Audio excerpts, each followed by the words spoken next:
Great white shark, the nightmare of the oceans. Beneath the surface of the ocean lies a monstrous fish that has injected fear into the hearts of humans for centuries, the great white shark. These apex predators have been the subject of countless tales of terror. But are they truly the monsters they're made out to be? To figure this out, we'll be diving deeper to learn more about the great white shark. So without further ado, let's begin. History and location. The great white shark, scientifically known as Carcharodon carcharias, is a species of mackerel shark that inhabits a diverse range of oceanic environments worldwide, earning its status as a cosmopolitan shark. These apex predators are commonly found in coastal areas, particularly in proximity to the continental shelf. They exhibit a broad geographical distribution spanning from polar to tropical regions, showcasing their adaptability to various climates. On the western coast of North America, great white sharks are a familiar presence. Their range extends from the chilly waters of Alaska to the warmer seas of California. Notably, areas such as the Farallon Islands and Guadalupe Island off the coast of California are renowned for frequent great white shark sightings. The great white shark was first formally described by the Swiss naturalist and zoologist Louis Agassiz. The initial scientific description occurred in 1833. Later, in 1843, the English naturalist Sir John Richardson reclassified it into the genus Carcharodon, giving it the binomial name Carcharodon carcharias, which is the currently accepted scientific name for the great white shark. This species also holds a unique position in the taxonomic hierarchy as the only surviving member of its genus. Size. The great white shark commands attention not only for its fearsome reputation as an apex predator, but also for its extraordinary size. The largest preserved female specimen on record serves as a testament to the great white's impressive dimensions. This particular individual measured an astounding 5.83 meters, 19.1 feet in length, and carried a weight of around 2,000 kilograms, 4,410 pounds at maturity. Such a substantial mass places the great white shark among the largest predatory fish in the ocean. The significance of these colossal proportions extends beyond mere curiosity. The great white's size is a key factor in its role as an apex predator, allowing it to effectively hunt and consume a diverse range of marine prey. The immense size of mature great white sharks also reflects their status as highly evolved and well-adapted predators. As they reach adulthood, their size becomes a critical advantage, enabling them to target larger prey. Physical appearance. The great white shark boasts a distinctive and imposing physical appearance that sets it apart as one of the ocean's most formidable predators.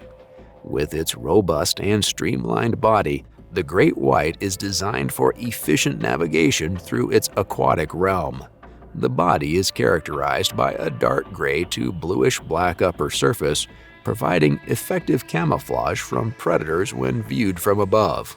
One of the most recognizable features of the great white shark is its triangular dorsal fin that juts prominently from its back. This fin serves as a key identifier and can be relatively large, particularly in mature individuals. Large and paddle-shaped pectoral fins are another crucial aspect of the great white's physical design. Positioned on each side of the shark, these fins provide lift and stability, enabling the shark to maneuver with precision. The gill slits, located on each side of the shark's head, are another fundamental element of its anatomy. The eyes of the great white shark are also noteworthy. They can be rolled back into the head while feeding, protecting them from potential damage. Did you know that great white sharks are one of the few species of sharks that are warm-blooded? They have a specialized adaptation known as regional endothermy which allows them to maintain a higher temperature in certain parts of their bodies, such as the muscles and brain. These adaptations enable them to be more active and efficient hunters in a variety of environments, including colder waters. The jaws of the great white are iconic, featuring rows of serrated triangular teeth that are well suited for cutting and tearing prey. Their bite diameter is 26.5 centimeters, 10.4 inches big at the level of the second lateral teeth, while the maximum reach of their bite is 17.4 centimeters, 6.9 inches. All of this contributes to their bite force, which can be up to 4,100 psi. Great white sharks are also known for their impressive speed and powerful swimming capabilities. They can reach speeds of up to 40 kilometers per hour, 25 miles per hour. Hunting tactics. At the outset, these apex predators patrol specific areas known for abundant prey, such as seal colonies or regions teeming with large fish. Utilizing their highly developed sense of smell, great white sharks can detect the scent of potential prey from considerable distances, allowing them to navigate their vast oceanic habitats with purpose. Once a target is identified, the great white shark often adopts an ambush strategy, capitalizing on the element of surprise to approach its prey. Employing the darker depths of the ocean, the shark stealthily maneuvers, frequently from below, concealing its presence as it closes in on unsuspecting prey. This method is particularly effective when hunting seals or sea lions near the ocean's surface, where the shark's silhouette remains difficult for potential prey to discern. The great white shark's hunting tactics reach a climax during the acceleration and striking phase. Known for their explosive bursts of speed, these predators utilize their powerful tails to propel themselves rapidly toward their target. This acceleration is a critical element of their hunting strategy, enabling them to close the distance swiftly and launch a decisive strike. The moment of attack is characterized by a swift and precise movement, often involving a lateral snap of the jaws to capture the prey. Following a successful strike, the great white shark typically retreats momentarily, allowing the prey to succumb to its injuries before returning to feed. This process highlights the calculated and efficient nature of the great white's hunting tactics, emphasizing both the physical prowess and intelligence of these remarkable marine predators. Diet. The great white shark is recognized as one of the largest known extant macropredatory fish. This means that they are capable of hunting, seizing, and dismembering prey that are equal to or larger than their own body size. Among its primary targets are marine mammals, with pinnipeds, seals and sea lions, and dolphins being key components of its diet. In addition to marine mammals, the great white shark displays a diverse palate, preying upon various other animals within its oceanic domain. Fish, ranging from smaller species to larger pelagic individuals, form a significant part of its diet. The shark's serrated teeth and powerful bite allow it to efficiently capture and consume a wide array of fish species. The great white shark occupies a unique position in the oceanic hierarchy, with only one recorded natural predator, the orca, or killer whale. Orcas, as highly intelligent and social predators, have been observed to target the liver of great whites, indicating a level of specialization in their hunting behavior. What should you do? Great white sharks have been responsible for over 52 fatal attacks on humans and have also been involved in 351 unprovoked bites. With statistics like these, it's important to know what you should do if you were ever to come into contact with a great white shark. The first and foremost guideline is to stay calm. As you become aware of the presence of a great white shark, avoid making sudden movements or splashing, as these actions may attract the shark's attention. Sudden and erratic behavior can be perceived as a threat. Instead, try to control your breathing and remain as composed as possible. If the shark is swimming nearby but not displaying signs of aggression, slowly back away without turning your back to the shark. Keeping the shark in your line of sight and maintaining eye contact, if possible, may convey to the shark that you are aware of its presence. Sharks often investigate their surroundings, and your calm and deliberate movements can help minimize the perception of a threat. Contrary to popular belief, playing dead is not an advisable strategy in encounters with great white sharks. Unlike some other species of sharks, great whites may interpret this behavior as an opportunity to scavenge. While the likelihood of a negative encounter with a great white shark is relatively low, being prepared and knowing how to react can actually contribute to a safer and more controlled interaction. That was our video about the nightmare of the ocean. Blue whales, biggest and most powerful animal on Earth. It's actually quite interesting how, despite the water being about 70% of the surface of the Earth, we know so little about what's out there. However, we do know about one of the largest and most powerful aquatic mammals that roam the oceans. That's right, we're talking about the blue whale. Today, we'll be looking into the history of the blue whale on the planet, some of its defining characteristics, and what makes it so powerful. So let's jump right in. History. So what is the blue whale? Well, the blue whale is the largest animal known to have ever existed on Earth. That's no small feat considering the size of some of the animals we've talked about on the channel. It is a marine mammal belonging to the baleen whale suborder Mysticeti. Blue whales are found in various oceans worldwide. Despite significant population reductions due to historical whaling, they continue to inhabit specific regions. Blue whales can be observed swimming along the eastern North Pacific along the coasts of California, Oregon, and Washington in the United States, as well as in the waters off British Columbia in Canada and parts of the Bering Sea. The Southern Ocean surrounding Antarctica is another important habitat for blue whales. They undertake seasonal migrations between feeding grounds in the Southern Ocean and breeding grounds near the equator.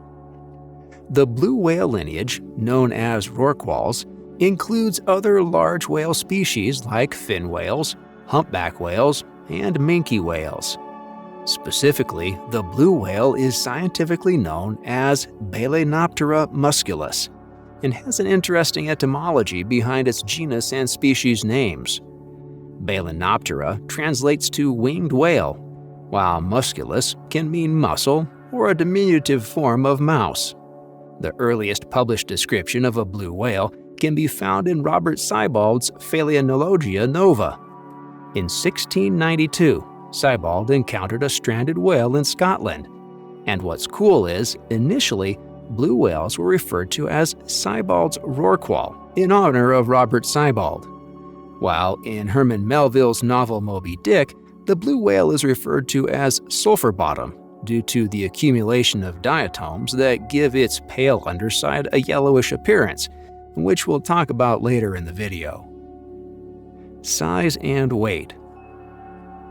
Earlier, we said that the blue whale is the largest animal to have ever existed on Earth. So exactly how big are these giants? Well, according to the International Whaling Commission database, there are reports of 88 individuals measuring over 30 meters, 98 feet in length, including one measuring 33 meters, 108 feet. And it's also worth noting that female blue whales tend to be larger than males. In terms of weight, males in the northern hemisphere weigh approximately 100 metric tons, 220,000 pounds, while females weigh about 112 metric tons, 247,000 pounds. And here's a fun fact: the heart of the blue whale is recorded as the largest heart of any known animal. This was discovered from the heart of a stranded North Atlantic blue whale that weighed 180 kilograms, 400 pounds. You might be wondering how these giants survive despite being so large. Well, blue whales have several adaptations that allow them to peacefully roam the ocean. Let's talk about them. Number 1. Buoyancy. Blue whales possess a thick layer of blubber, or fat, beneath their skin. This blubber provides buoyancy, allowing them to float in water and counteract their weight. It helps conserve energy during swimming and facilitates their movement through the water. Number 2. Streamlined body. Also, blue whales have streamlined hydrodynamic bodies that reduce drag as they swim. Their sleek shape, absence of hind limbs, and lack of external ears minimize resistance, enabling them to move efficiently through the water. Number 3. Efficient locomotion.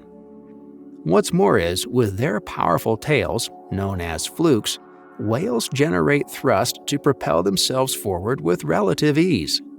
By moving their tails up and down, they create significant force, enabling them to swim at considerable speeds despite their size. Additionally, their large pectoral flippers aid in maneuverability. Number 4. Energy efficiency. Finally, despite their immense size, whales have relatively low metabolic rates compared to their body mass. They require less energy per unit of body weight than smaller animals. Adaptations like slower heart rates, reduced respiration rates during dives, and specialized oxygen-storing proteins in their blood help them conserve energy and endure extended periods underwater. Appearance. Blue whales have a, you guessed it, bluish-gray color on their upper surface, often with variations in intensity and pattern. The shade of blue can range from a deep blue to a lighter grayish blue. Blue whales also possess ventral pleats, which are accordion-like grooves or folds on the underside of their bodies. These pleats allow their throat and the underside of their mouth to expand greatly during feeding. The blue whale has a relatively small dorsal fin located near the rear of its body. The fin is proportionally small compared to its immense size, typically measuring about 30 centimeters, 1 foot, in height. And the tail flukes of a blue whale are large and powerful. They are horizontally oriented and can span up to 7 meters, 23 feet, across. The flukes play a crucial role in propulsion and are used to generate force for swimming. Diving. Blue whales are remarkable divers, capable of reaching impressive depths in search of food. On average, they dive to depths around 300 to 500 meters, 984 to 1,640 feet. However, they have been known to go as deep as 1,000 meters, 3,280 feet, or more during their feeding dives. For some frame of reference, the Grand Canyon reaches a depth of around 1,800 meters, 6,000 feet. Diving to 1,000 meters would be more than halfway down the depth of the Grand Canyon. When a blue whale dives, it typically stays submerged for about 10 to 20 minutes before resurfacing. After each dive, it spends a shorter period at the surface, usually around 3 to 5 minutes, to breathe and replenish its oxygen supply. During this time, the whale exhales forcefully, producing a characteristic spout of water vapor that can reach heights of up to 9 meters, 30 feet. While blue whales have impressive lung capacity, they are not capable of extracting all the oxygen from a single breath. Their massive size and metabolic demands require them to come up for oxygen regularly. Therefore, they need to make frequent trips to the surface to breathe in between their deep dives. Vocalization. Blue whales produce low-frequency vocalizations known as songs. These songs typically range from around 10 to 40 hertz, which is below the range of human hearing. They can travel vast distances underwater, allowing communication between individuals over large areas. Blue whale songs consist of repeated sequences of distinct sound patterns. Each song can last from a few minutes to several hours. These songs often consist of deep moans, pulses, and rumbling sounds. Blue whales use vocalizations for long-distance communication, likely for purposes such as finding mates, maintaining social contact, and potentially indicating their presence or location to other blue whales in the area. Also, interestingly, blue whales are believed to exhibit cultural transmission of their vocalization. This means that specific vocal patterns and songs are learned and passed down from one generation to the next, similar to cultural traditions among humans. Diet. When it comes to feeding, blue whales are filter feeders that primarily feed on small shrimp-like marine crustaceans called krill that form large swarms in the ocean. What's interesting is blue whales have a specialized feeding mechanism that allows them to consume vast quantities of krill in a single gulp. This means that a blue whale opens its massive mouth and engulfs a large volume of water along with the krill. As the water enters its mouth, the whale's baleen plates act as a filter, allowing water to escape while trapping the krill. The whale then pushes its tongue against the baleen plate, forcing the water out and trapping the krill inside its mouth. It then swallows the krill, which can number in the thousands with each gulp. As we mentioned before, blue whales have enormous appetites due to their size and high energy requirements. An adult blue whale can consume several tons of krill each day, as they need to consume a large amount of these tiny organisms to sustain their massive bodies. They often feed during the summer months in areas where krill populations are abundant, such as polar regions and areas with strong upwelling currents. Predation. Although the blue whale is so large and powerful that there are no known predators of the blue whale, and most die of natural causes due to age, however, there have been rare instances where orcas, also known as killer whales, have been observed predating on blue whales, particularly targeting calves or weakened individuals.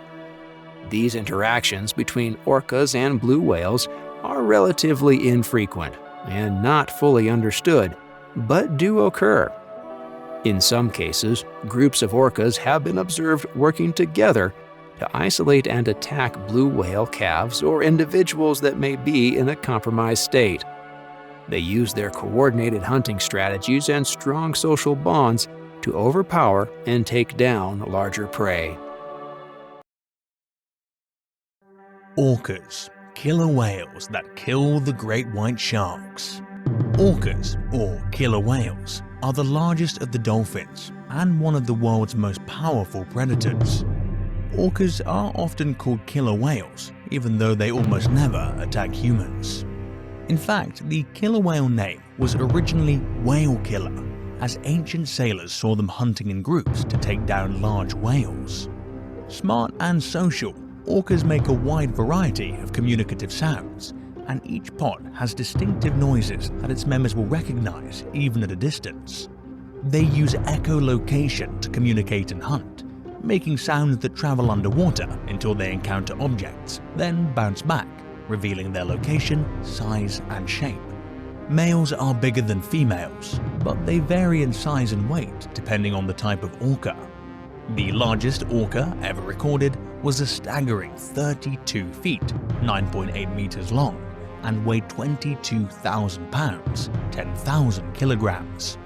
Orcas are known for their long dorsal fin, the fin on the animal's back, and black and white coloring. The black and white coloring helps to camouflage them by obscuring their outline in the water. Just behind the dorsal fin is a patch of grey called a saddle, because it looks like a riding saddle. An orca's body is cylindrical and tapers at each end to form a hydrodynamic shape. This shape, along with the orca's large size and strength, makes it among the fastest marine animals, able to reach speed in excess of 30 knots, about 34 miles per hour, or 56 kilometers per hour. Orcas have massive teeth, which can grow up to 4 inches 10 centimeters long. If you've liked this video so far, I invite you to stay until the end, so you will discover things about the great rivalry between these whales and the great white sharks. They're at the top of the food chain and have very diverse diets, feasting on fish, penguins, and marine animals such as seals, sea lions, and even whales. They are known to grab seals right off the ice. They also eat fish, squid, and seabirds, and they are the only animal known to predate on great white sharks. Orcas hunt in deadly pods, family groups of up to 40 individuals. There appear to be both resident and transient pod populations of orcas. These different groups may prey on different animals and use different techniques to catch them. Resident pods tend to prefer fish, while transient pods target marine mammals. All pods use effective, cooperative hunting techniques that some liken to the behavior of wolf packs. Although wild killer whales do not intentionally harm people, they have attacked boats. There were many reports beginning in the summer of 2020 of orcas ramming into and causing damage to sailing boats off the coast of Spain and Portugal.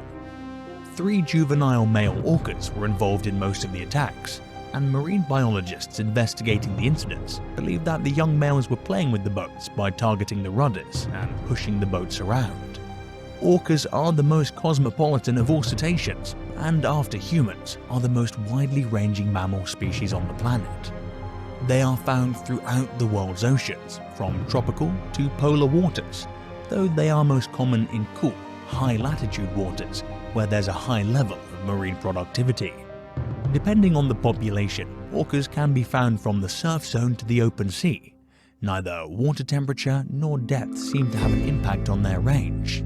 Orcas are not strictly diurnal or nocturnal. Instead, they follow the activity of their prey, and in some cases, this may involve actively foraging at night.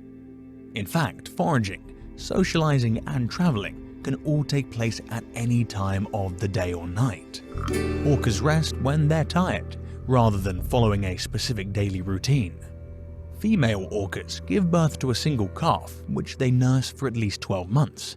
Adults teach the calves the skills they need to hunt and to interact with other orcas. They show them the best feeding and breeding grounds and migration routes. Knowledge is passed down from one generation to the next, and this orca culture can vary greatly between different populations. Orcas stay with their mothers even when they reach adulthood. Orcas are highly social, and they have complex social structures. The eldest female orca, or matriarch, leads the pod and decides when and where they will feed. A pod is made up of a mixture of males, females, and calves of varying ages. They swim together, share their prey, and rarely leave the pod for more than a few hours at a time. Orcas demonstrate a variety of different behaviors, including breaching, porpoising, and spy hopping. They rarely show aggression to one another and are known to take care of old and sick individuals in their pod. When the orcas appear, the great white sharks fall off the map. But why? A new study shows that white sharks will flee their hunting grounds and won't return for up to a year when killer whales pass by. It's pretty much common wisdom that the top predator in the ocean is the great white shark, but a new study reveals that the massive shark is not the ocean's top apex predator. That title rightly belongs to orcas, also known as killer whales. Over the years, studies noticed that when killer whales entered the scene, the sharks made an exit and in many cases did not return for months.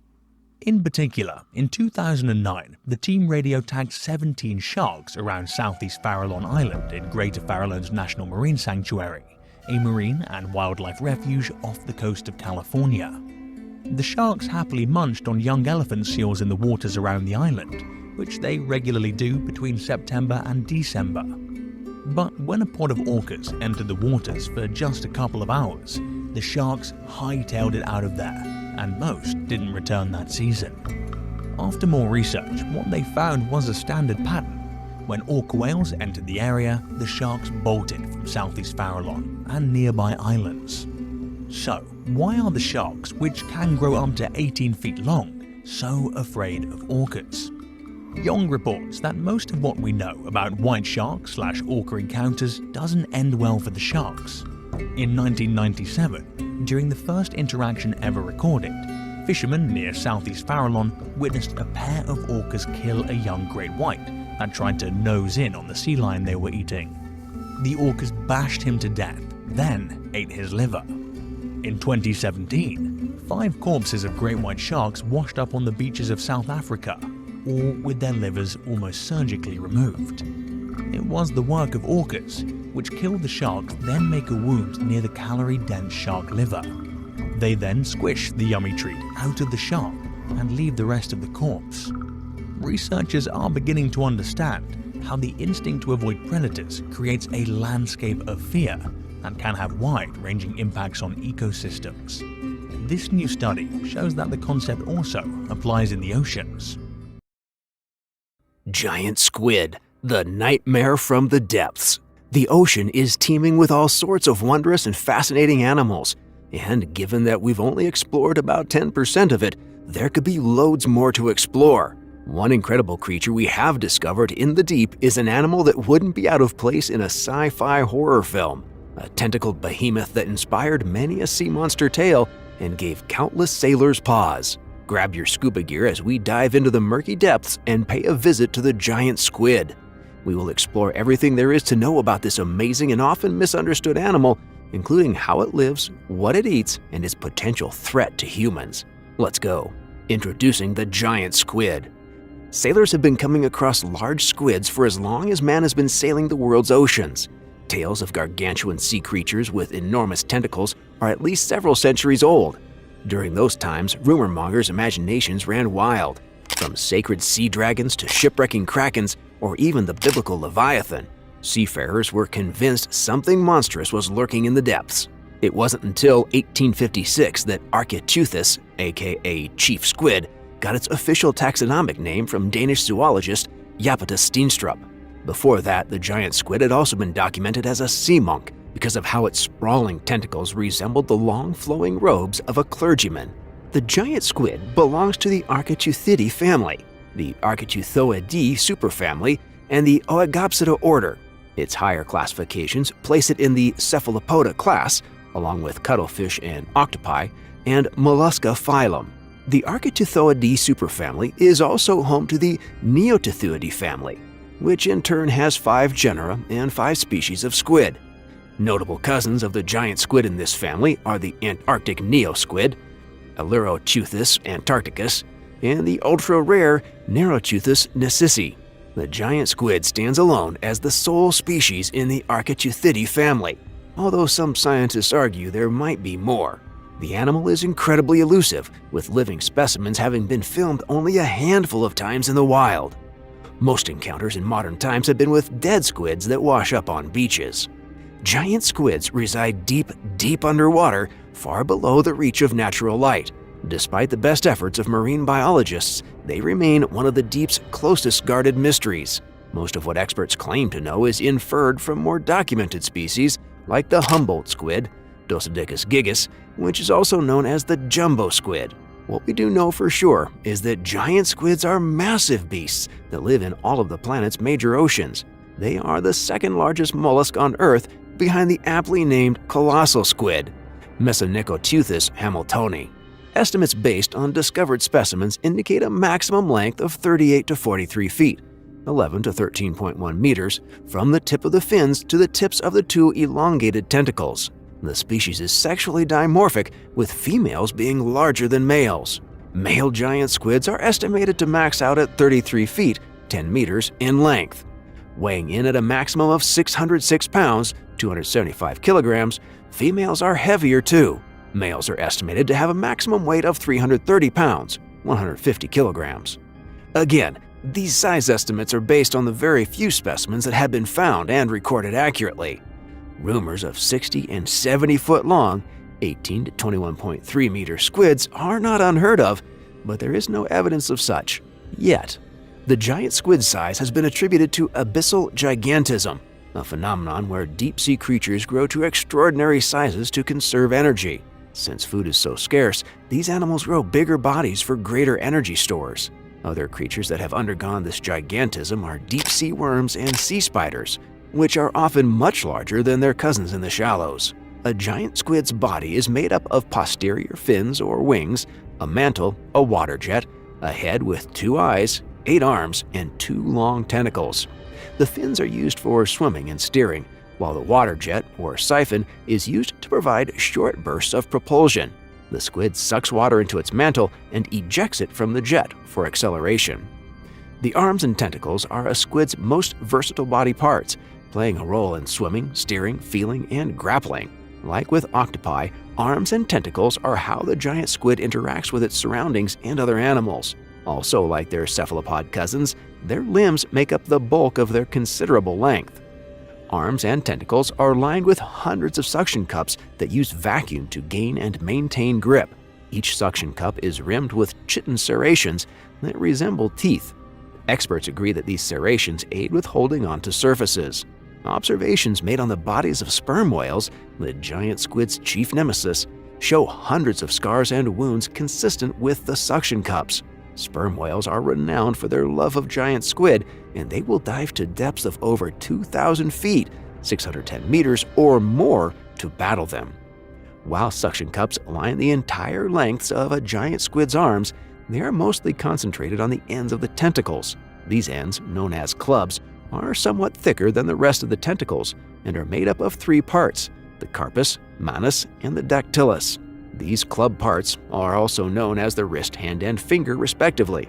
The wrist and finger have many smaller suction cups, while the hand has fewer, larger ones.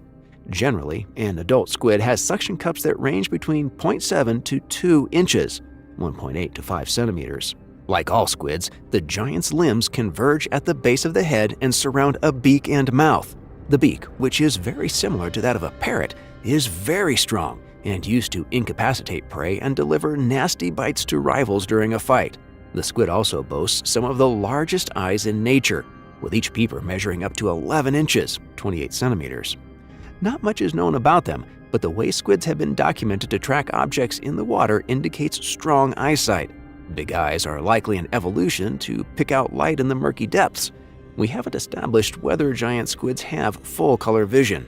Again, much has been inferred from the jumbo squid, which also has relatively large eyes. Jumbo squids are known to target bioluminescent fish and come near the surface during full moons. Giant squids breathe through gills housed within the mantle, and they have a closed circulatory system powered by 3 hearts. 2 branchial hearts send blood to the gills to take up oxygen before traveling to the systemic heart to be pumped to the rest of the animal's body. Biologists have observed giant squids' nervous systems to be very complex, with research on them still very much in its infancy. Their brains, however, are relatively small and shaped like donuts. Interestingly, these brains surround their esophagi, which run through the whole of the donut brain. Giant squid bodies also contain a fairly high concentration of ammonium chloride, which is less dense than the seawater it lives in. This gives the animal a natural neutral buoyancy. When it comes to directions, one would think squids would be completely clueless in the black depths. However, they use sensory organs called statocysts to get their bearings even in complete darkness. Zoologists also study a squid's statocysts for growth rings that indicate a squid's age. As far as lifespan, we are not entirely certain, but it is strongly believed that a giant squid will live up to 5 years. Females will likely reproduce once before dying. When a squid dies of natural causes, the aforementioned natural buoyancy takes over and causes the body to float to the surface if it's not picked off by predators. Like with many other squids, giants lose their scarlet pigmentation and go pale when they are dying. Like with many other aspects, giant squid reproduction is largely a mystery to science. It is believed that it takes 3 years for a giant to reach sexual maturity. Female squids will lay large clutches of very small eggs. A clutch may weigh as much as 11 pounds, 5 kilograms. Eggs are made in a median ovary in the mantle and are laid through the nidamental gland. The eggs are covered in a gelatin-esque coating to help them stick together. It is unclear how males fertilize the eggs, and debates are still ongoing. The larva stage of a baby giant squid is totally undocumented as well. However, post-larval individuals have been caught in parts of the Indian Ocean with a view of studying their development. What do giant squids eat? Adult giant squids occupy a lofty place in their food chain and as a result have a fairly broad menu. Scientists have found that they eat a wide range of vertebrates and invertebrates. Deep-sea fish like lanternfish and orange roughy are likely a couple of the squid's victims. They also eat smaller squid species and other sizable invertebrates. A few squids that have washed up in Tasmania have been found to have giant squid beaks among their stomach contents, hinting at potential cannibalism in the species. Luckily, it doesn't seem that giant squids hunt and eat people. That said, they have more than enough tools to drown, strangle, or fatally wound a human.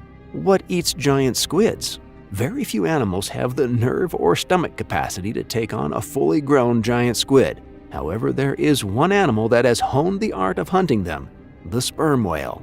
Sperm whales, which are also the world's largest predators, are behemoths that can reach weights of over 70,000 pounds, 31,700 kilograms, and lengths of nearly 60 feet, 18 meters. Armed with powerful jaws and teeth, the whale can exert tremendous biting power. Additionally, the sperm whale has tremendous stamina, despite the massive pressure of the deep sea. Despite the utter darkness of the giant squid's domain, the sperm whale can find its way around thanks to echolocation. The whale produces a series of clicking noises and listens. If the sound bounces back towards the whale, it can discern the nature of the object or animal. If it locates a squid, the whale will angle an attack and eat its prey whole. Naturally, a squid won't go down without a fight. When threatened, they may shoot a jet of black ink to distract an attacker while they escape. If escape is impossible, a giant squid will make use of its toothy tentacles and vicious beak to defend itself. Fights don't always go the sperm whale's way, with many juveniles drowning after biting off more than they can chew by tangling with the giant mollusks. Scientists have tried tracking sperm whales to the 2,000, 3,000 foot level, 610 to 915 meters, that house the squid, but that has proven to be tricky to say the least. Humans themselves rarely go after giant squids for the sake of food, mainly because their ammonium chloride content makes them taste quite unpleasant. Sperm whale, the monster that comes after killer whales. Perhaps you already know what a killer whale is. Also called orcas, killer whales are one of the largest dolphins, and they're also one of the most beautiful predators across the globe. However, what comes after them? Well, you may not have heard about it, but you also don't know how strong these animals are. It's none other than sperm whales. Distinguished for their massive heads and rounded foreheads, sperm whales are the largest of the toothed whales. And while other whale species are considered endangered, sperm whales have one of the widest global distributions of any marine mammal species. Later, as we go through this video, we'll get to know more about these monsters that come after killer whales, so make sure to stay with us till the end. Going back to our main topic, let's answer the question you may have in mind right now. Why are sperm whales named sperm whales in the first place? Well, it's because of a waxy substance called spermaceti that can be found in their heads. Spermaceti is an oil sac that was once believed to be sperm. However, scientists still don't have a clear idea of how it functions. But the most common theory is that spermaceti helps the sperm whales alter their buoyancy so they can dive deep and rise again. However, spermaceti is also the main reason that they became a popular target in the whaling industry from the 1800s to 1987, since spermaceti is used in oil lamps, candles, and lubricants. Due to the efforts of several organizations to protect sperm whales, their population gradually increased over the years. Let's take a look at the appearance of these sea creatures. Present in all deep oceans, from the equator to the border of the Arctic and Antarctic, sperm whales can be identified for their extremely large head that occupies about 1/3 of their total body length. In fact, they have the largest brain of any creature known to have existed on Earth. They are mostly dark gray, although there have been some white patches on their belly. Sperm whales are the only living cetaceans with a single blowhole asymmetrically located on the left side of the crown of their head. They also have wrinkly skin behind their head. The inside of their mouth is white and their lower jaw is narrow with about 20 to 26 large teeth on each side, weighing about 1 kilo each. Meanwhile, the teeth in their upper jaw rarely break through the gums. When it comes to their body, sperm whales have paddle-like flippers that are small in comparison to the size of their body. Their flukes are triangular and they also have small dorsal fins that are low, thick, and rounded. Sperm whales utilize the highly advanced echolocation system that allows them to navigate in the water. They also do deep dives at about 2,000 feet or 610 meters underwater and can last for about 45 minutes. Among all sea creatures, their favorite food is the giant squid. They can even dive up to 3,280 feet or 1,000 meters just to search for them. And even if a giant squid is over 10 meters in length, it still won't win against a sperm whale. Sure, they may end up putting up a good fight and leave some scars on the sperm whales, but they still will end up getting eaten. Aside from the giant squid, sperm whales also love to eat smaller squids, fish, crustaceans, octopus, and even deep-dwelling sharks. In general, they eat about 1 ton of fish and squid per day. Sperm whales are usually spotted in groups of 15 to 20 individuals called pods. Pods comprise females and their offspring. On the other hand, males can travel solo and can move from one group to another. All year long, females and their young stay in tropical or subtropical waters where they practice sharing childcare duties. Males go alone or in groups of higher latitudes before returning to the equator to breed. Sperm whales can travel across the oceans at a speed of around 23 miles per hour or 37 kilometers per hour. This is due to their remarkable fluke, which is around 16 feet or 4.9 meters from tip to tip. They also emit a series of clangs to communicate or for echolocation. What this means is that they emit sounds that travel underwater until they come into contact with objects, at which point they are bound back to their senders. This reveals the location, size, and shape of their target. As mentioned earlier, sperm whales can be found in all the world's oceans. However, unlike the baleen whales, sperm whales' migration patterns are unpredictable. There are populations that have different migration patterns by life history status. Males migrate into temperate waters while females and their young remain in tropical waters. Female sperm whales reach sexual maturity when they're around 9 years of age. During this time, their growth slows down and they're already capable of producing calves once every 5 to 7 years. Their gestation period is around 14 to 16 months, and when a single calf is born, it will be around 13 feet long or 4 meters. Before they reach 1 year old, calves can already eat solid food. However, they still will nurse for several years. Males, on the other hand, are marginally larger than females for the first 10 years of their life. They continue to grow until they reach full physical maturity around 50 years. For males, puberty can be prolonged and may last between the ages of 10 to 20 years old. Although males are sexually mature at this age, they often participate in breeding when they're already in their late 20s. Typically, the lifespan of sperm whales is 70 years, although some may even live beyond that. But let's see if the sperm whales can get the killer whales. We mentioned earlier how strong killer whales are, and by now you also know how powerful sperm whales can be.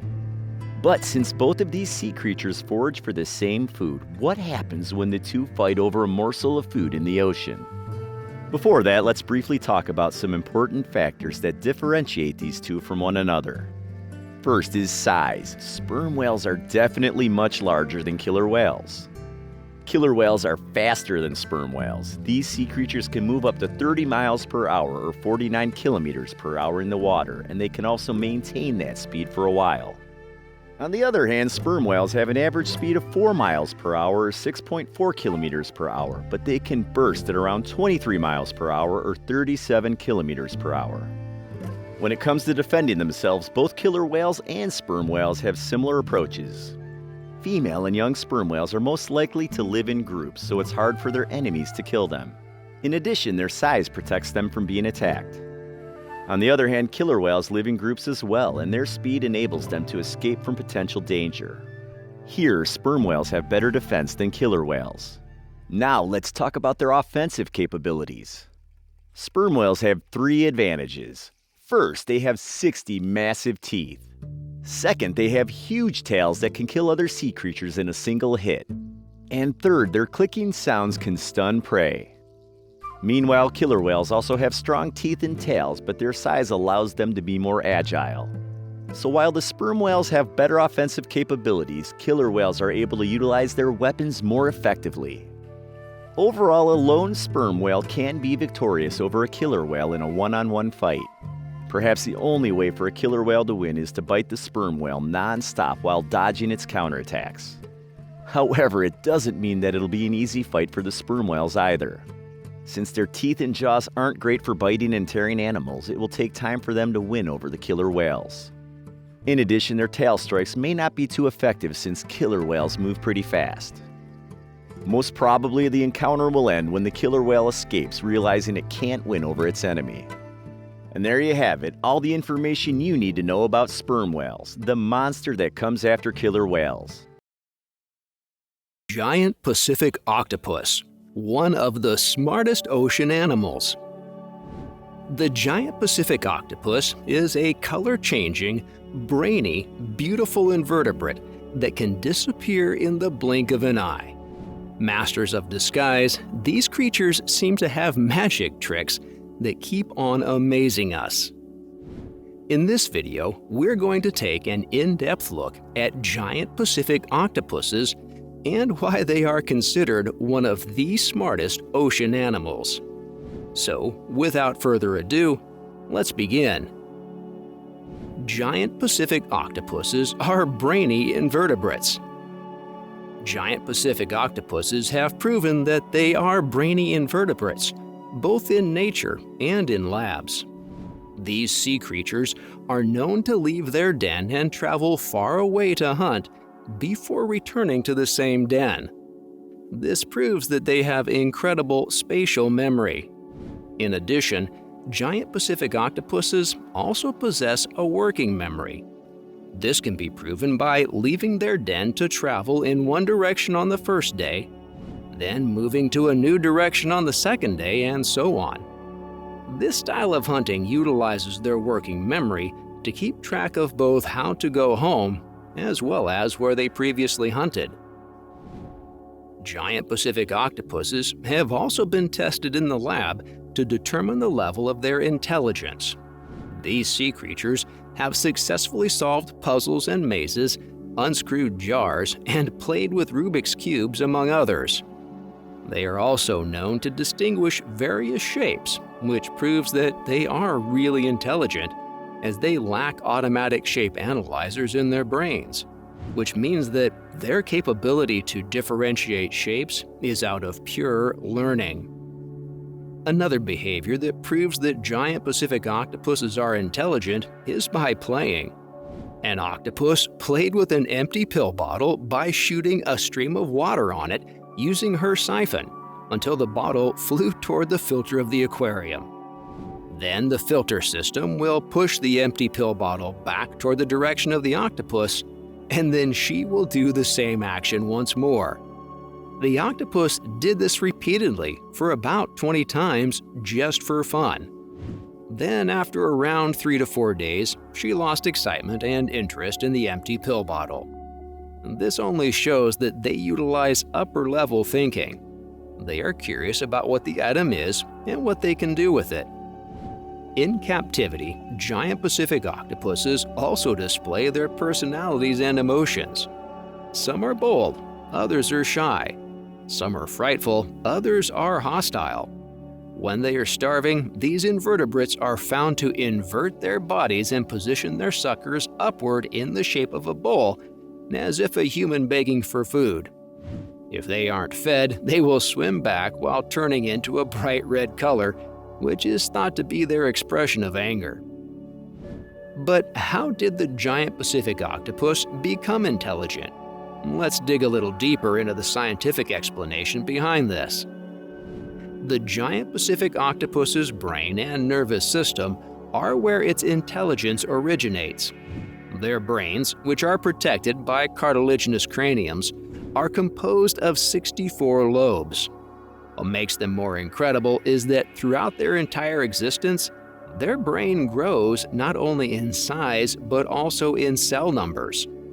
In order to transmit information to and from the brain, these octopuses also have axial nerve cords running down the middle of each arm.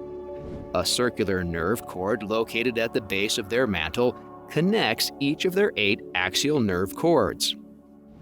Talking about their arms, these octopus' arms comprise 3/5 of their nerve cells. and many of them are largely connected to the suckers. Every sucker has its own ganglia that are linked to the axial nerve cord, which allows every sucker to report specific touch and taste sensations. Suckers are also capable of moving on their own accord with plenty of dexterity. This explains why these sea creatures are able to solve puzzles and express their emotions. Habitat. Giant Pacific octopuses range throughout the temperate waters of the Pacific, from Korea to Japan to Southern California, Alaska, coastlines of Canada, the United States, and Mexico. They can be found living in Pacific waters that are 60 degrees Fahrenheit or colder, from shallow to deep waters. Lifespan. For an octopus, the giant Pacific octopus can be considered as having a long lifespan of 3 to 5 years. This is because most octopuses have a relatively short lifespan, with some species living for as short as 6 months. Giant Pacific octopuses are solitary sea creatures who spend most of their life alone, will search for a mate, reproduce, then die shortly after. Anatomy and size. The giant Pacific octopus is the largest octopus species. The biggest ever recorded was 30 feet, 9.14 meters, with a weight exceeding 600 pounds, 272.15 kilograms. On average, these sea creatures have a length of 16 feet, 4.88 meters, with a weight of around 22 to 110 pounds, 9.98 to 49.9 kilograms. These sea creatures are typically reddish-pink that fades into white on the underside of the arms. When seen up close, their exquisite vein-like pattern can be seen. Their 8 arms are equipped with suction cups of about 2,240 in females and 2,140 in males. These suction cups allow them to have an excellent grip, as well as keen senses of smell and taste. These invertebrates have millions of elastic cells under their skin called chromatophores, which contain special colored pigments. This allows them to change color and blend in with their surroundings nearly perfectly, may it be a rock, a plant, or a coral. What's more amazing is that giant Pacific octopuses are colorblind, making this ability to camouflage more bewildering than it already is. In times of danger, giant Pacific octopuses may also release a black, toxic ink which can be deadly to octopuses, especially if they are contained in a small space with limited current flow. Giant Pacific octopuses are soft-bodied invertebrates, or mollusks. Their shells can be found on their head as 2 small plates. The rest of their body is soft. And because they do not have shells to protect them from danger, they use their camouflage ability to keep themselves safe from predators. Diet. Giant Pacific octopuses are known for being stealthy hunters who hunt at night. These sea creatures eat a wide variety of food, but mostly their diet consists of crustaceans such as clams, crabs, shrimp, lobster, and other soft-bodied prey. They can also be found eating fish. And not only do they use their camouflage abilities to hide from predators, but they also use it to catch prey. This, combined with jet propulsion and iron grip, allows them to hunt efficiently. After hunting, they return and settle down in their den to enjoy their meal. Being intelligent invertebrates, giant Pacific octopuses use 3 different methods to eat their meal. They may pull the hard-shelled prey apart, bite them using their beak, or they can also drill through their prey's shell. The last technique is especially used for prey that is hard to pull apart. They drill through their prey's shell with the help of the secretion from their saliva that softens the shell. They use a radula, a hard, rough tongue, to scrape away the softened shell and make a tiny hole. Via this opening, the octopus releases a toxin that paralyzes its prey and starts to break down the connective tissue of the animal. After this, the prey is now ready to be eaten. After eating, they toss the shell in a midden, a rubbish pile, which can be found just outside their den.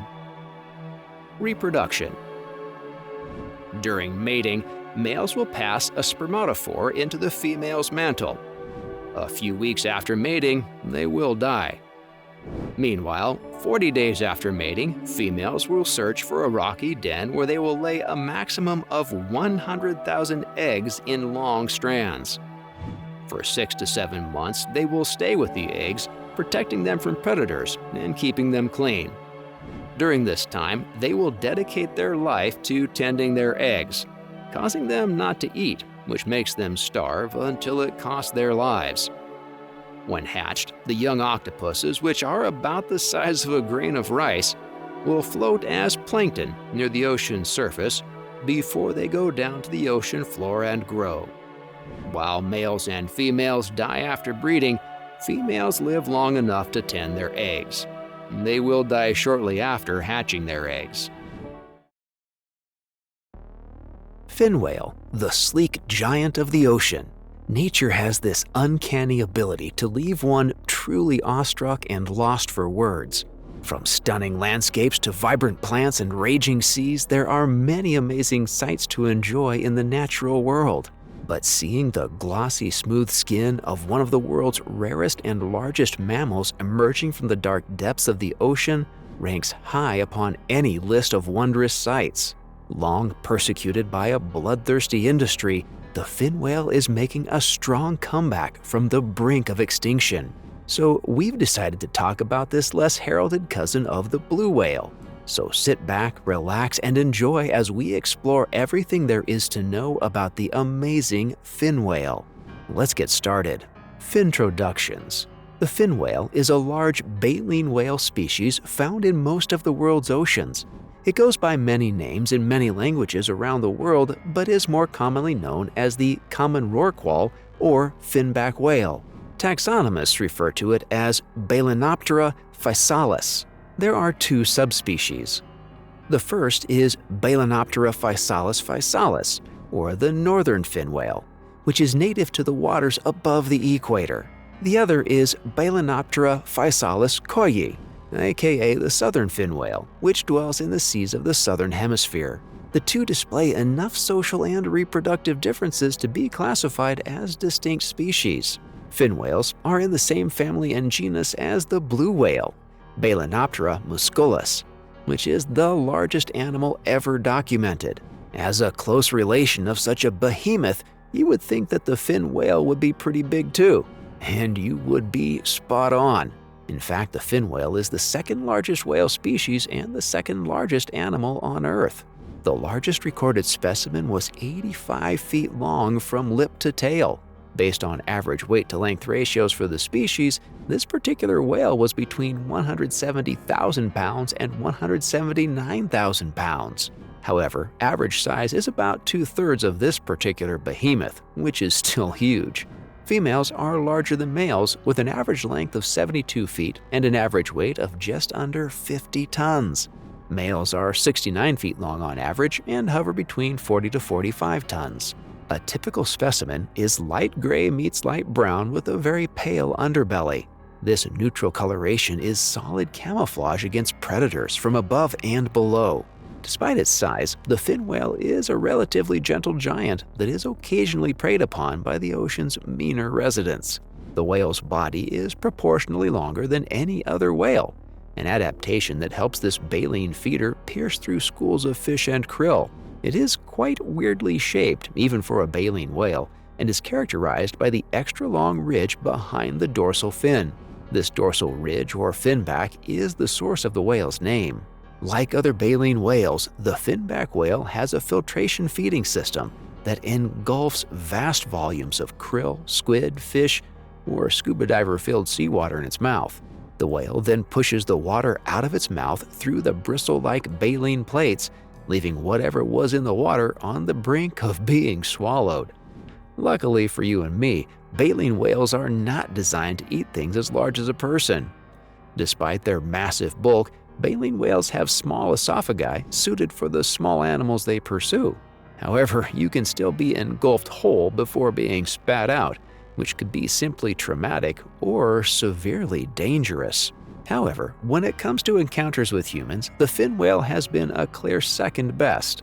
The great whaling industry of the 19th and 20th centuries unleashed 200 years of death and maiming for all large whale species, and the finback paid a heavy toll from the Far East to the Americas. Today, the International Union for Conservation of Nature, IUCN, classifies the fin whale as vulnerable, a step forward from the endangered classification it was in a few years ago. The whale has benefited from human assistance, as well as some remarkable outside-the-box thinking. Where do fin whales live? Fin whales live in temperate and cool waters all around the world. Despite their growing numbers in the wild, they are still a very rare sight. That's mainly because they seldom come near the coast. Given their massive bulk, they are somewhat restricted to the open ocean. Additionally, the food they eat is readily available in the open water, and they require a lot of space to pursue it without the risk of crashing into a reef or being beached. The Mediterranean Sea, with its extensive boat access, is among the best places to see fin whales because the waters are temperate for most of the year. They are also found in both polar regions, but again, mostly in open water. The cold depths of the Bering Sea, which is between Alaska and Russia, are another fin whale hotspot, so to speak. The finback whale is a migratory animal that traverses a wide range within its specific hemisphere. A fin whale could be braving Alaska ice water one moment and splashing about under the Hawaii sun the next. However, marine biologists are still lost as to the motivation behind the timing and destinations of these movements. What we do know is that the migration is linked to seasonal changes, but even whales within the same subspecies seem to have their own migratory itinerary. Calves learn these routes from their parents, follow them when they're older, and pass them on to their own offspring. What do fin whales eat? Fin whales have a somewhat varied diet, but the overwhelming bulk of their diet is made up of krill. The favored krill include Euphausia, Nyctiphanes, and Thysanosa, and whales in different parts of the world will eat different concentrations of each. Outside of krill, the whales eat copepods, which are small crustaceans. Neocalanus is a particular favorite here. They will also partake in schooling fish like anchovies and capelin. Cephalopods like octopus and squid are rare delicacies for the fin whale. When going after food, a fin whale will cruise along at about 7 miles per hour and open its jaws upon approaching a swarm or school of potential food. The forward momentum, combined with its incredible size, allows the whale to engulf 18,000 gallons of water in mere seconds. The water is expelled and prey is trapped by the filtering baleen. A single engulfing can trap about 22 pounds of food, which would be more than enough for you and me. However, a fin whale needs 4,000 pounds of food each day and will spend 24 hours foraging if that's what it takes. Scientists speculate that fin whales' migration must, at least in part, be related to the location of concentrated feeding grounds. The more concentrated the prey, the less time a whale will spend foraging, and vice versa. To catch schooling fish, a fin whale may circle schools by swimming rapidly. The circling herds the fish schools into giant balls that are easier to engulf. These massive whales are unbelievably quick and can reach speeds of up to 29 miles per hour in bursts and cruise at 23 miles per hour. Fin whales hunt at various depths, including right at the surface. They can also go as deep as 660 feet in pursuit of their prey. Fin whales can hold their breath for 20 minutes at a time, granting them time for multiple lunges at their prey. Life and times of a fin whale. Fin whales spend a large portion of their time foraging. They spend at least 3 hours a day in search of food. When they are not feeding, they are socializing. Fin whales are the most social of the large rorquals. They generally live in close-knit groups of up to 10 individuals, and each grouping is headed by an elderly female known as the matriarch. Group members share the responsibilities of scouting for good feeding grounds and rearing offspring. In particularly rich feeding grounds, whale groups may come together and feast alongside each other. over 100 fin whales have been documented coexisting in mass feeding grounds. Reproduction is another key aspect of fin whale society. They mate in the winter months of their respective hemisphere. Females have a gestation period of 11 to 12 months, after which a lone calf is born. The first 6 to 7 months of life, a fin whale calf is exclusively dependent on its mother's milk for sustenance. However, calves are expert baleen feeders by the time they are a year old, the age at which they gain independence from their mothers. The mother may recuperate for a year or two before she mates again, meaning female fin whales reproduce every 2 or 3 years, a fairly slow reproduction rate. Both males and females reach sexual maturity between the ages of 6 and 12, but continue growing physically until they reach 25 to 30 years of age. Interestingly, fin whales occasionally mate with blue whales and even produce hybrid offspring. This behavior is believed to be most frequent in the North Atlantic and North Pacific. Studies by Japanese whaling authorities have confirmed the presence of fin-blue hybrid whale meat. Marine biologists believe these hybrids are more likely to be the result of male fin whales mating with female blue whales than the other way around. This is because a male fin whale can easily keep up with a female blue whale during a courtship chase. A male blue whale might not be able to keep up with a female fin whale. We are not sure if these hybrids can breed. However, if they can, we may be at a major evolution point for large baleen whales. If a fin whale can avoid predators and whalers, it has the potential to live for a century. The minimum life expectancy for a healthy fin whale is 94 years old, but specimens as old as 130 years are documented. Threats. In the wild, fully grown fin whales have no natural predators. The biggest threat to an adult whale is a collision with a large boat swimming in shallow waters and whalers. Fin whales are now protected in many parts of the world, meaning whalers are less of a threat. However, the whale's slow reproductive rate means they are still playing catch-up after being devastated by the whaling industry. Young fin whales are much more vulnerable to human and animal predators. Killer whales love chunks of fin whale blubber, and they will employ numbers and all sorts of cunning to get a taste. However, calves usually have the backing of a 60-ton mother and several aunts and grandmothers, so predators will have to work very hard to get a piece of sweet fin whale. Atlantic blue marlin, the apex predator fish of the oceans. The ocean is home to all manners of fish, ranging from colorful jellyfish to deadly sharks.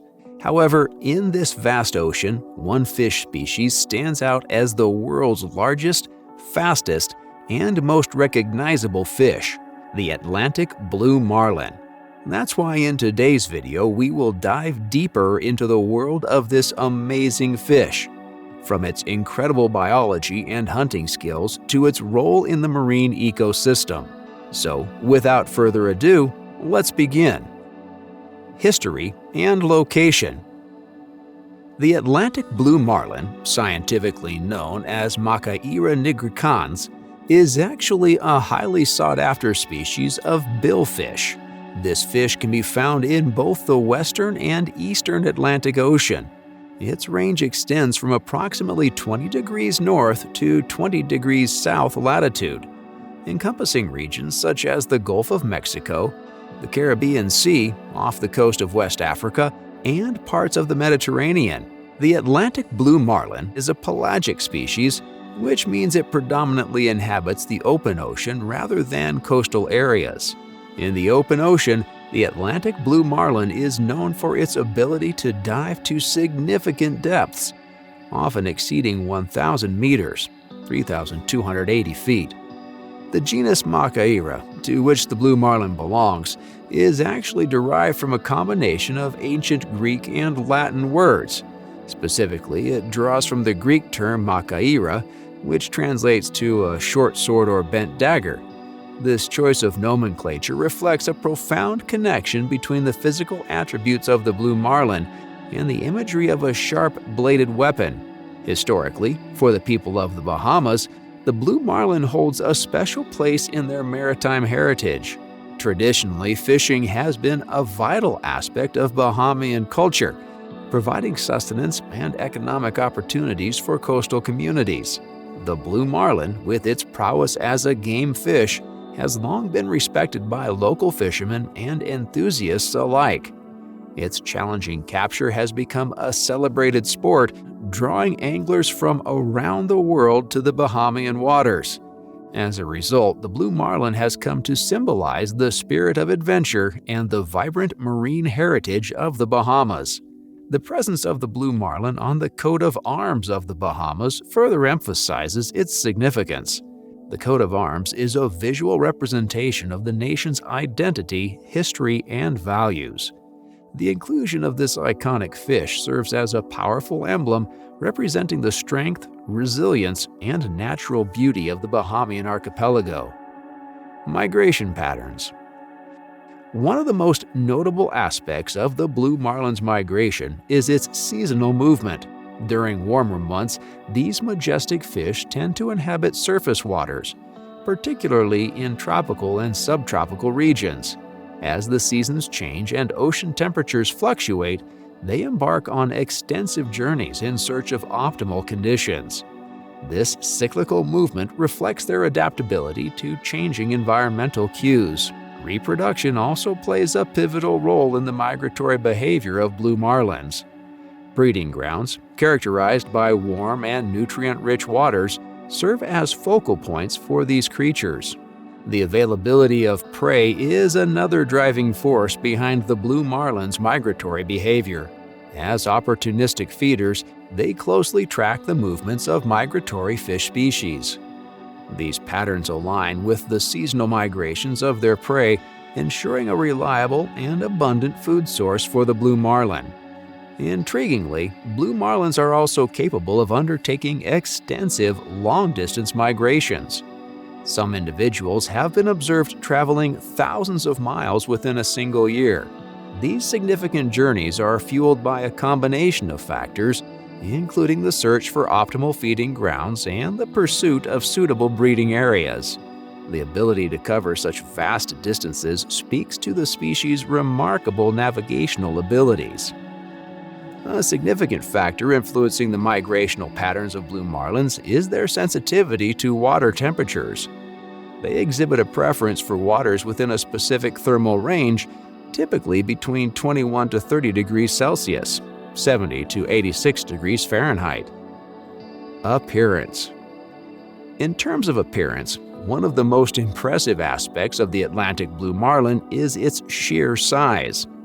Among the largest bony fish in the world, the largest Atlantic blue marlin that was caught reached lengths of over 4.3 meters, 14 feet, and tipped the scales at an overwhelming 636 kilograms, 1,402 pounds. While these colossal dimensions are outstanding, the average size of an Atlantic blue marlin typically ranges around 3 meters, 9.8 feet in length, with weights around 360 kilograms, 800 pounds. Also, female Atlantic blue marlins exhibit a very special case of sexual dimorphism, which is a phenomenon where the different sexes display distinct physical variations. In this species, females are typically observed to be 4 times larger than their male counterparts. This adaptation likely contributes to the reproductive strategies of the species, optimizing the female's ability to produce and protect offspring. Another striking feature of the Atlantic blue marlin is its vivid blue coloration, from which it derives its name. The upper body and dorsal fin of the marlin feature a brilliant cobalt blue hue, creating an amazing visual contrast against the silvery white sides and belly. This striking coloration not only gives the marlin its distinctive appearance, but also serves as a form of natural camouflage. But perhaps the most iconic feature of the Atlantic blue marlin is its elongated bill, known as a rostrum. Did you know that this spear-like structure, composed of a hard bony core sheathed in a layer of keratin, can be nearly as long as the fish itself? On average, the bill of an Atlantic blue marlin can measure close to 1.5 meters, 4.9 feet in length. However, exceptional individuals have been recorded with bills exceeding 2 meters, 6.6 feet. This bill is exceptionally sharp and pointed, perfectly suited for its primary function, hunting. The pectoral fins of the Atlantic blue marlin are also equally distinctive. These fins are long and narrow, extending far beyond the sides of the fish's body. These magnificent creatures are capable of reaching impressive speeds, with estimates putting their top velocity at around 82 miles per hour, 132 kilometers per hour, during short bursts. A key contributor to the marlin's extraordinary speed is its powerful caudal fin or tail fin. When combined with their sleek, streamlined bodies and robust musculature, it becomes evident that blue marlins are made for rapid bursts of speed. Hunting tactics. The hunting tactics of the Atlantic blue marlin are actually a testament to its evolutionary adaptations as an apex predator in the open ocean. It employs a combination of strategic approaches to secure its prey. Beginning with its role as an ambush predator, the blue marlin meticulously patrols areas packed with potential prey, biding its time for the right opportunity to strike. Patience is a critical element in the marlin's hunting strategy. It waits for the perfect moment to initiate a hunt, carefully observing its surroundings and positioning itself for the strike. When the time is right, the marlin spontaneously charges at its prey. In the midst of the pursuit, the marlin finally employs its rostrum with remarkable precision. It thrusts it forward, slashing through the school of fish. This swift motion can result in impaling or stunning multiple prey in one powerful strike. They drag the impaled prey off and eventually start feeding on them.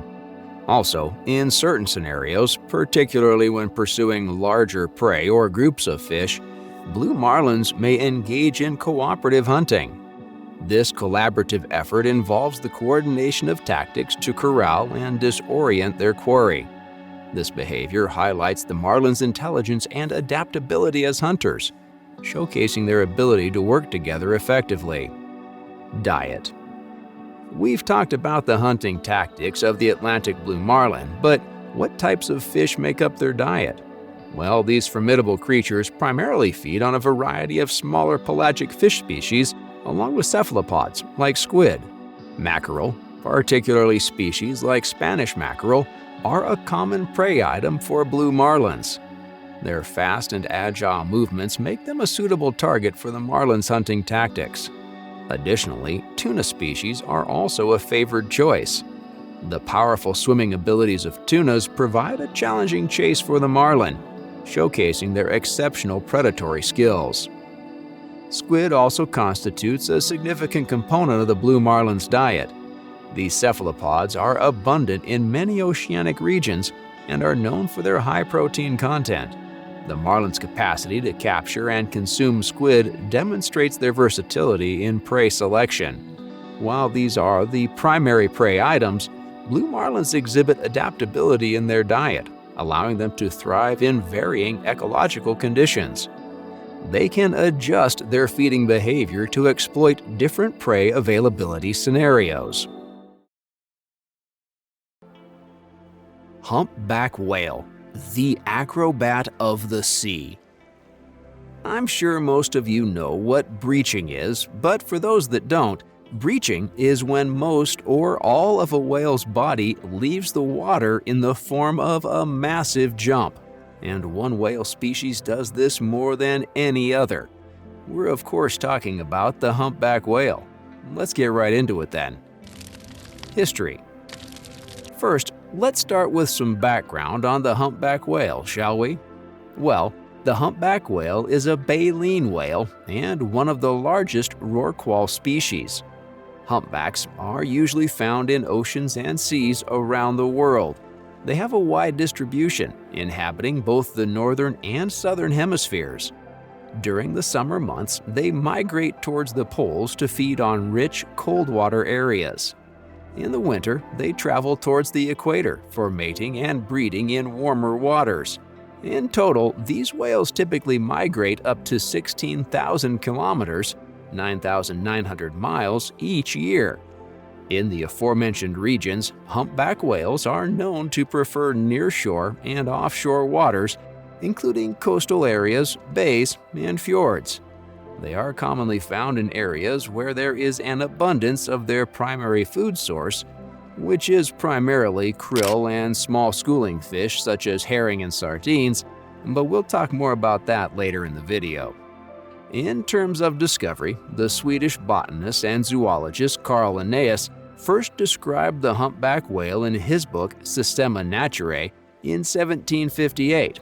It was actually Linnaeus who assigned the scientific name Megaptera nova Anglia to the species, which translates to big-winged New Englander.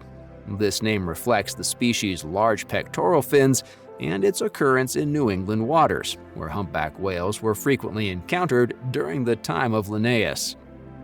Size. In terms of size, there can be some variation. However, on average, adult humpback whales measure approximately 12 to 16 meters, 39 to 52 feet in length. However, some exceptional individuals have been documented reaching lengths of up to 18 meters, 59 feet. And of course, females are usually 1 to 1.5 meters, 3.3 feet to 5 feet, longer than their male counterparts. For whales, this size is on the smaller side, with the blue whale being the largest whale species on the planet at around 98 feet in length. However, this size is still nothing short of impressive. If we were to put the size of a humpback whale into perspective, let's compare it to the average human, shall we? An adult human typically stands around 1.6 to 1.8 meters, 5 foot 3 inches to 5 foot 11 inches tall, and weighs around 60 to 90 kilograms, 132 to 198 pounds. Therefore, a fully grown humpback whale can be more than 6 times longer than a tall human and weigh hundreds of times more. Appearance and other features. Humpback whales actually have a pretty distinctive color pattern on their bodies. The dorsal side is typically dark gray to black, while the ventral side is white. This coloration extends from the head to the tail. What's cool is that this stark contrast between the dark upper side and the white belly makes humpback whales easily recognizable. One of the most striking features of humpback whales is their exceptionally long pectoral fins, which are proportionally much larger than those of other whale species. These fins are also called flippers. They can measure up to 1/3 of the whale's body length and have a unique shape. The leading edge of the pectoral fins is scalloped with a serrated appearance, making them easy to identify.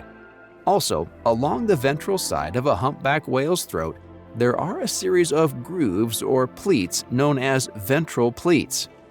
These pleats allow the throat to expand significantly during the filter feeding process. When a humpback whale engulfs a seriously large volume of water to filter out krill and fish, the ventral pleats expand, allowing the mouth to hold a vast amount of food-rich water. Additionally, the tail, also known as the fluke of a humpback whale, is wide and deeply notched at the center. Interestingly, each fluke is unique to an individual, similar to a fingerprint, making it possible for researchers to identify and track specific whales over time. Humpback whales are also covered in small round bumps on their head and lower jaw, as well as on their flippers and the leading edge of the flukes. These protuberances are called tubercles and are more prominent in males. The tubercles contain hair follicles and are believed to play a role in sensory perception and may assist in hydrodynamics. Temperament.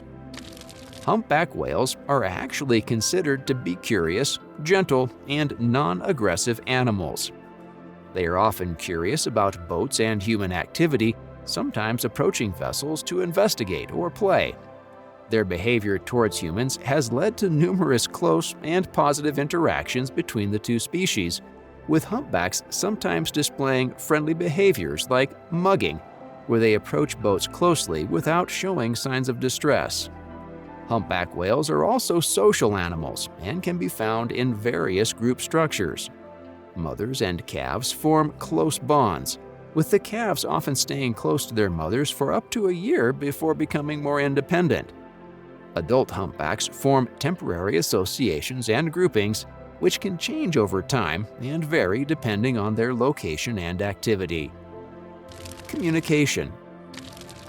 Did you know that humpback whales are highly vocal and use a wide range of sounds to communicate with each other? Well, the most famous form of their communication is their melodic songs, which are primarily sung by males during the breeding season. These songs are thought to play a role in courtship and mating, as well as possibly establishing social hierarchies among males.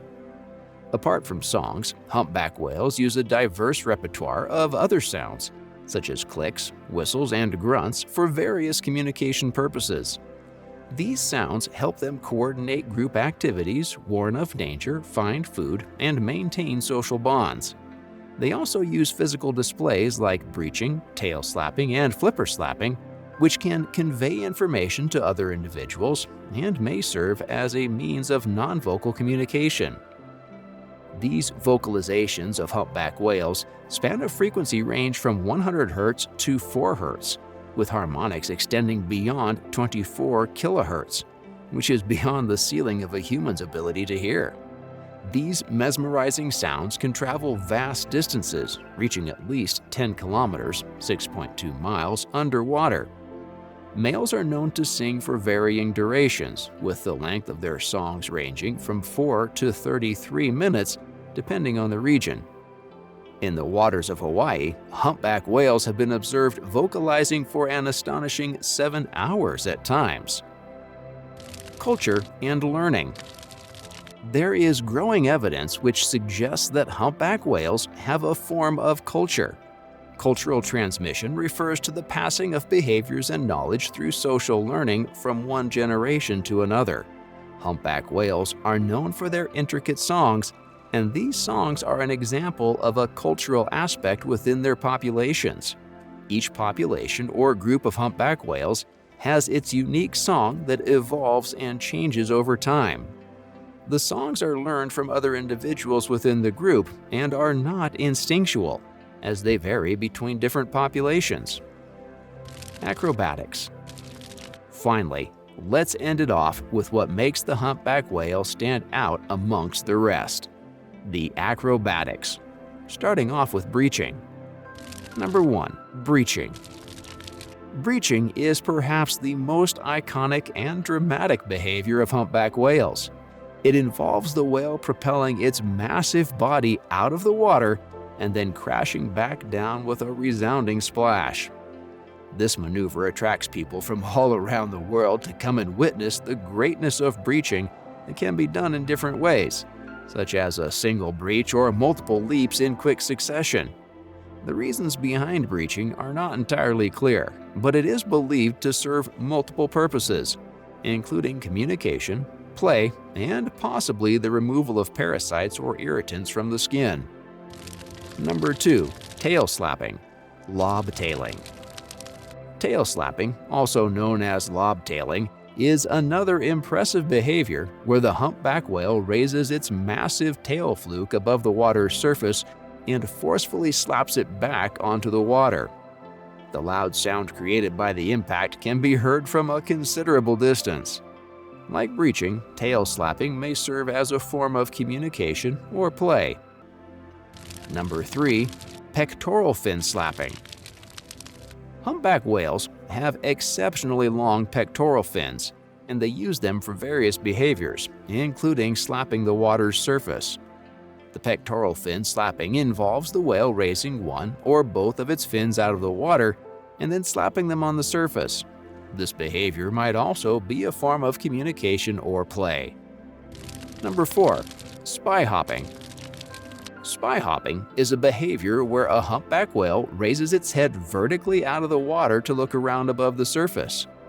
It is as if the whale is spying on its surroundings, possibly to observe potential threats or to get a better view of its environment. Number 5. Head lunge. A head lunge is when a humpback whale lunges forward with its head and upper body out of the water. This behavior is considered a less common form of breaching and may have similar communication or play purposes. Number 6. Barrel roll. Humpback whales occasionally perform barrel rolls where they roll their entire body in a circular motion at the surface of the water.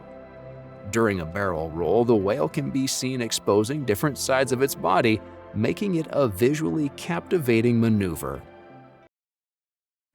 Ocean sunfish, a fish of legendary sizes. The ocean is home to some of the largest animals on Earth.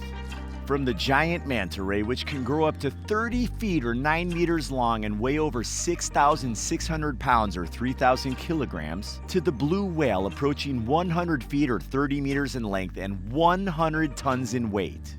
That said, one enormous ocean animal baffles scientists with much more than its size. This is WildFacts, and today we will tell you the story of the ocean sunfish, a fish of legendary sizes.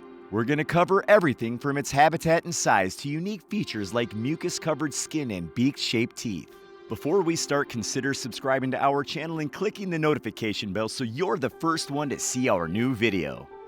Ocean Sunfish 101. The ocean sunfish belongs to the genus Mola, which includes 2 other species of sunfish. One is the southern sunfish and the other is the hoodwinker sunfish, which was discovered just in 2015. However, the ocean sunfish is the largest and by far most famous species of its genus. It inhabits temperate and tropical waters of the Pacific, the Atlantic, and the Indian Oceans, and is also found in the Mediterranean Sea. Now let's talk about its size, the very reason why we're talking about this fish in the first place. It's the largest bony fish in the world and can approach a weight of 5,000 pounds or 2,300 kilograms. The dimensions are even more impressive as the fish can exceed 10 feet or 3 meters horizontally and 14 feet or 4.3 meters vertically. Despite being a bony fish, it can grow to such proportions because its body contains a lot of cartilaginous tissues akin to sharks or rays. Such tissue is much lighter compared to bone, allowing for massive growth which wouldn't be supported by a fully skeletal body. While size is the most impressive feature of the ocean sunfish, it's not the most fascinating one. Unique features. For starters, the ocean sunfish doesn't have a caudal fin, also called the tail fin.